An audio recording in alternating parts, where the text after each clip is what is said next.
Olá, meus irmãos, a paz de Jesus a todos. Vamos dar continuidade aqui ao nosso estudo bíblico. Mais um dia, 15 minutos, com a Bíblia e uma caneta, lendo a história do povo de Israel, porque nós estamos meditando no Antigo Testamento, conhecendo a história, entendendo, buscando compreender o aspecto histórico, mas deixando o Espírito Santo atualizar e falar ao nosso coração.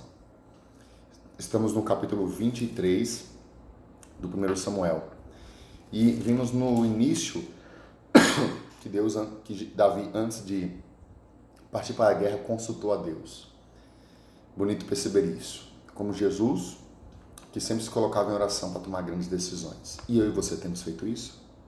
Então, isso aqui é uma aprendizagem da leitura de Deus.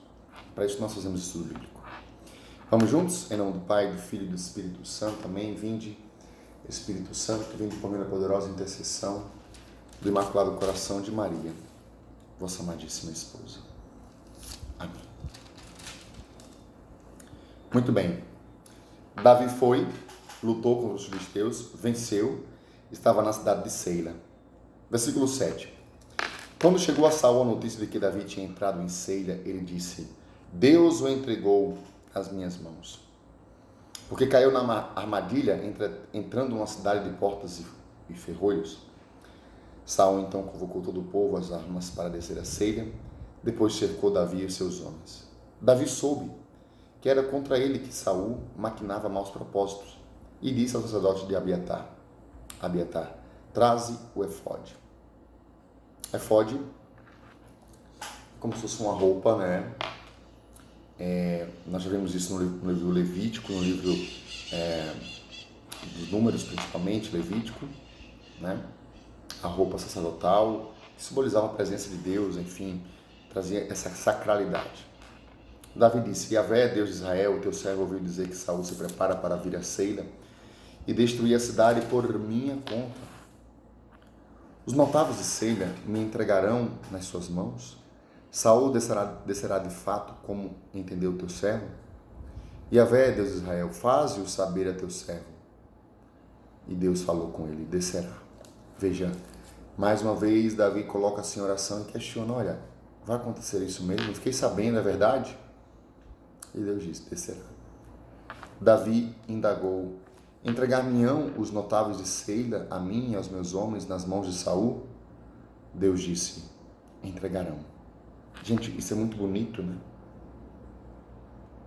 Davi consulta Deus, e Deus, como um bom homem, um bom amigo, não é homem, mas um bom amigo, diz para ele a verdade.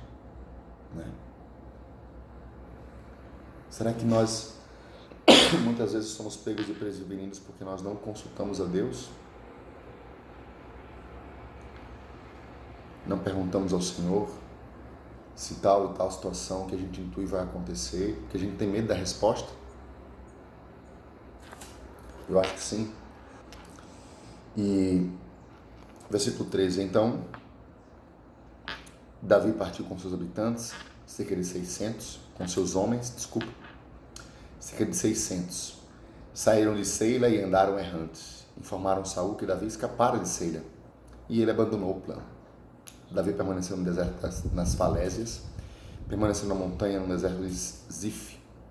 E Saul foi continuamente à sua procura, mas Deus não deixou Davi cair em suas mãos.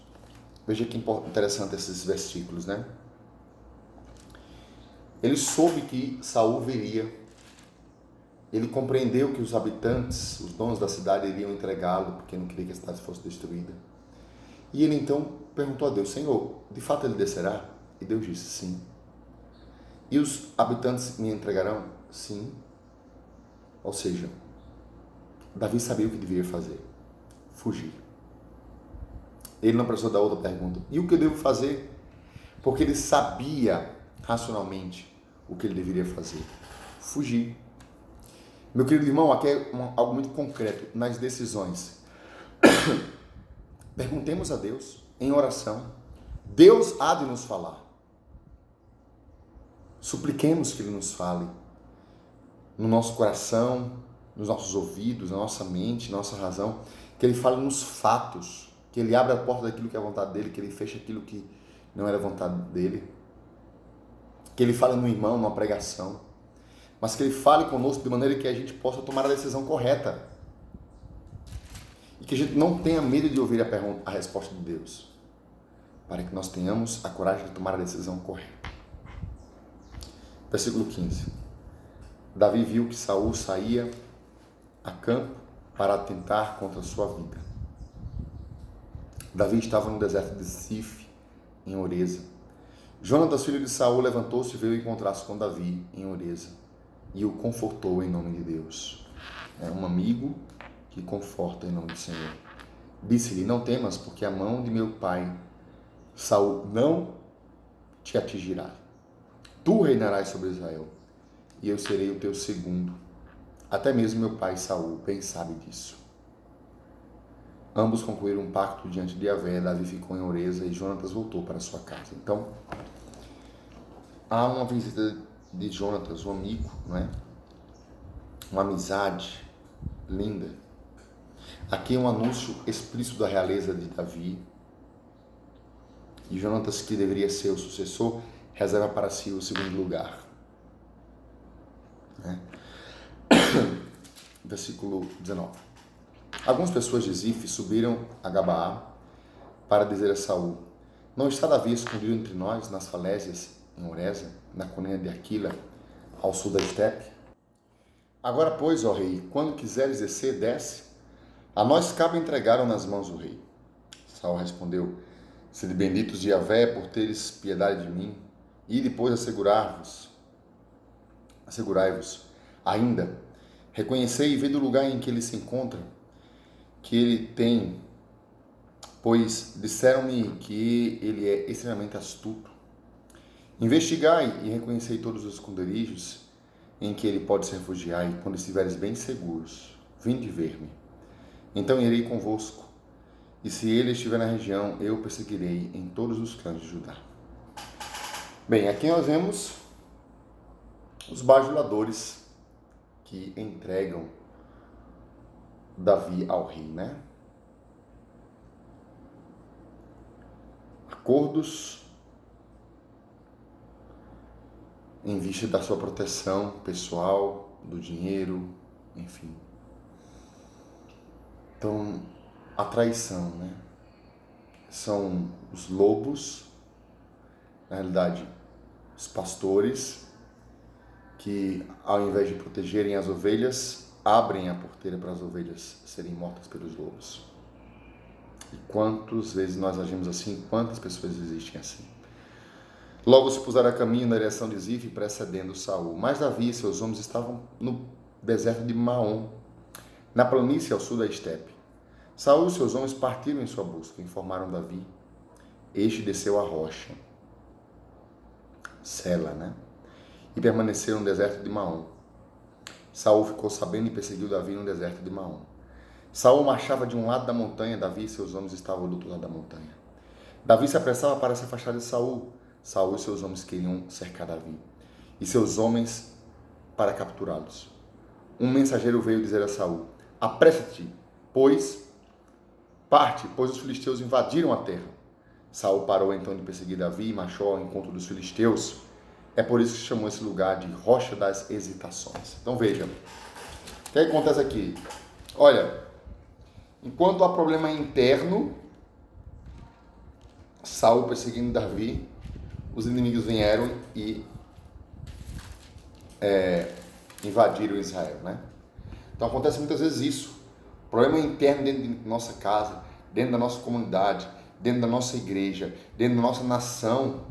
A gente vai brigando entre nós, os inimigos externos vêm e operam.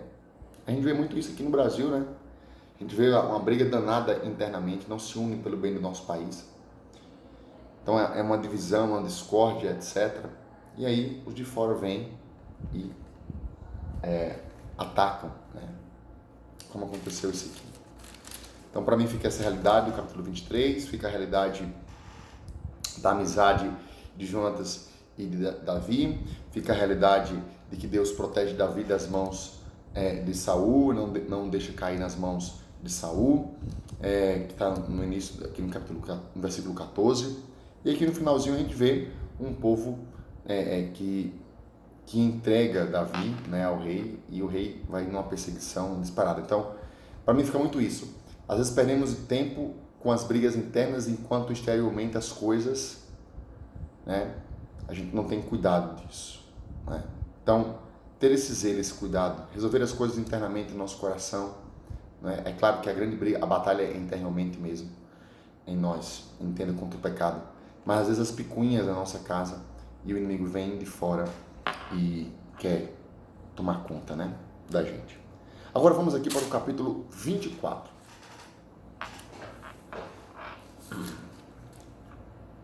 Não, vamos fazer o seguinte, vamos terminar por aqui hoje, bem rapidinho, menos de 10 minutos. Eu pergunto para você o que Deus falou com você. Deixa aqui nos comentários, compartilhe esse vídeo. Você que não é inscrito no meu canal, inscreva-se, youtube.com/emanueljuceno-oficial. Lá temos todos os nossos vídeos e estaremos colocando todos os outros que foram infelizmente hackeados e derrubados pelo canal, pelo YouTube, pela plataforma. E vamos aqui aos poucos lendo a palavra de Deus todos os dias, tá bom? Amanhã a gente se encontra com graça de Deus. Deus abençoe, compartilhe, curta e comente.